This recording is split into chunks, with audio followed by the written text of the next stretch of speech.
Hello po, ito nga po si Ate Janine naglilinis po ng shrimp para po sa shrimp boil namin with sausage.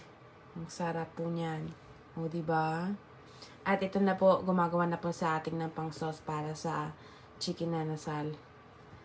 O, ayan si Ate Naika. Piniflip niya na po yung chicken. Tapos papahin niya na po yung sauce na ginawa ni Ating. Hindi ko na po winidi yung sauce ni Ating kasi sabi ni Ating, secret niya daw po yun.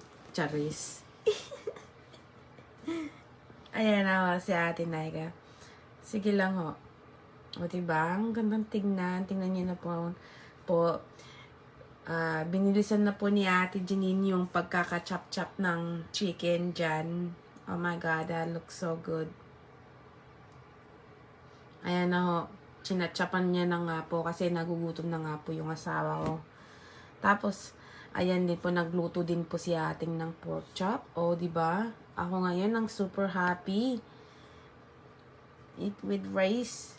O, diba? Kompleto lahat eh. Mukbang lang.